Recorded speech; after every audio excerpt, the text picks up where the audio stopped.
siz 300 million raqobatchidan o'ldirib chiqqan. Siz sperma uzib kirsa yengan bo'ladi deb qaraysiz. Burun xato odam his qilib, tashabbuskorlik bilan immunitet qismini harakatga keltirib, 99.99% bosib kirguchini virus bilan yo'qotadi. Siz urug'lanishni bak muloyim deb qaraysiz. Haqiqiy ahvol shuki. Shu hujayra tuxumni bosib o'tgan daqiqada tuxum 0.1 sekund ichida elektr signali qo'yib berib, barliq raqobatchilarni eshik sirtida mangulik qulflab qo'ydi. Bir eshik har qanday qulfdanmi rahimsiz taqiladi. Bu eshik taqilishdan burun sizning oldingi yerim mazgilingiz bir ishni boshdan kechirgan bo'ladi. Maydondagi o'lish nisbati 99.99% bo'lgan shallash musobaqasi qatma-qat o'tganlardan suzilib, immunitet hujayralari tarafidan qurshab o'ldirildi. Hatto qiyofati to'g'ri bo'lmag'achqa bevosita o'ldirildi. Odam badanining yo'li bir yurish to'liq avtomatik tasqab tanlash sistemasi bo'lib, holati benormal. Hayati kuchi yetarli bo'lmaganlar birdek 300 milliondan birini aniq to'sdi.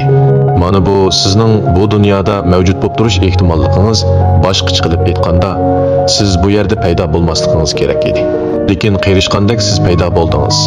Biz insoniyat tarixidagi bu eng echinishli yashash musobaqasini ilmiy usulda asliga keltiramiz.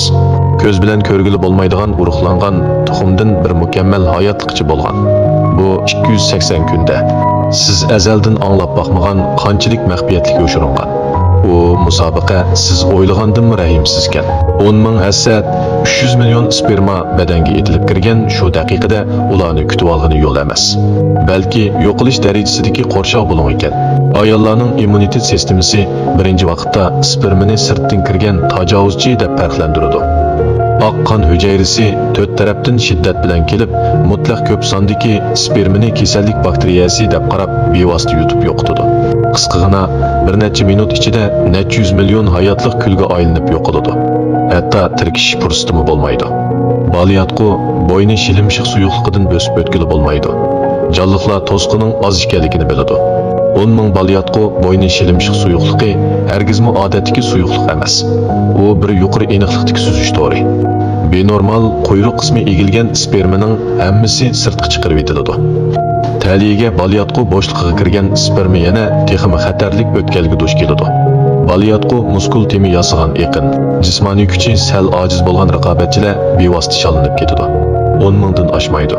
Shu topda faqat 200 gemi yetmaydigan bu 200 hayot qoluvchi eng oxirgi kuchini sarf qilib, tuxum naychisiga qarab uzudi. Taqdir bu yerda eng rahimsiz chaqchaq qildi. Tuxumning unumli ko'zniki faqat 12 soatdan 24 soatgacha bo'ladi. Sperma badanda eng ko'p bo'lganda 5 kun yashalaydi. Fursat cho'qim qilchi kam ko'tsiz bo'lishi kerak.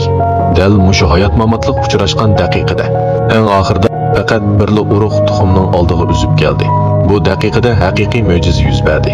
Urug'ning beshidan go'zallik suyuqligi qo'yib berilib, ximiyalik kuch bilan tuxumning sirtqi qavatidagi suzuk belbog'ni eritib, bir soqchi chiroy san'atkor o'tadigan yo'lni ochdi.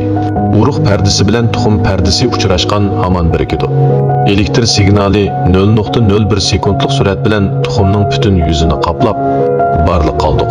Raqobatchilarni mangulik eshik sirtiga solab qo'ydi. Dadasining 23 xromosomasi bilan onasining 23 xromosomasi moslashishga boshlaydi. İnsanlar tarixidagi birdan-bir 46 xil asli saqlash maxfiy nomeri mushu sekundda rasmiy shakllanadi. Urug'langan tuxum shuning bilan dunyoga keladi. Bu hujayra bir tal qumdan 100 hassa kichik bo'lsa-mu, lekin uningga bir mukammal odamning butun yurishlik loyiha xaritasi qachilangan. Cho'chib ketgandan keyin taxminan 30 soatda tunji qitim hujayra parchalanib, asta-asta qo'zg'aladi. 1-2 ga 2-4 ga 4-8 ga o'zgarib, 3-kuni 16 hujayraning uyul shartisi shakllanadi. Ilm panda ujma to'ralmasi deb ataladi. 5-kuniga kelganda u tashabbuskorlik bilan o'zining ishki qismini qo'lab, suyuqlikqa to'lgan kavak xaltiliq to'ralmani shakllantirdi. Sirtqi qavat hujayrasi kelgusida bola hamroyiga aylanadi. Ishki qismidagi kichik bir kallak yadroliq hujayra mukammal sizga aylanadi. 6-kunidan boshlab xaltiliq to'ralma tashabbuskorlik bilan baliyatqu ishki pardasiga kirishga boshlaydi. Enzim ajratib chiqarish ishki parda to'qilmalarini eritadi. Xuddi bir qaysar urug'i o'xshash tuproqqa yiltiz tortib, o'rnini mahkam muqimlashtirdi. Hamda ona tenidagi qondan oziqlik xosig hormonini qabul qiladi. Buningga ergishib, tuyuqsiz tez suratda o'rlash dal baldur homilador bo'lishning rangi asta-asta o'zgarishning sababini ko'rsatadi. Homiladorlikning 22 kuni rasmiy boshlangan bo'lib, ko'z bilan ko'rgili bo'lmaydigan bir kichik ibtidoiy yurakning hech qanday nervi buyrug'i yo'q edi. Hech qanday tashqi qo'zg'atish bo'lmag'achqa o'zligidan so'qatdi. Tunji qitimliq so'qish hayotlikning bu dunyoga chiqargan tunji qitimliq jakarlishi edi. 8-haftada putqollarning dastlabki shakli paydo bo'lib, menga tez suratda yetildi. Yuz qismining iznasi tadrijiy ro'shanlashdi. To'ralma rasmiy yuqori ko'tarilib, yangi bir ismga ega bo'ldi. Homilaning 16-haftasida homila bosh suyida laylab yutishni mashq qildi. 20-haftada ana tunji qitim homilaning harakatini his qildi. Bu bir hayotlikning qorong'ulikda ekanligi edi. Qo'lingizni so'zib, sizga yenik ovozda aytib beray. Men bu yerda 28-haftada qopiqimni sal-pal ichib, dumbamni nafaslanishni mashq qilishga boshlayman. Bu vaqtda agar baldur tug'ilib qolsam-u, davolash yordamida hayot qilishim mumkin. 36-haftada homila tashabbuskorlik bilan beshini tuvanga qaratib qiyofatini tangshab tug'ilish uchun eng oxirgi harakatni qiladi.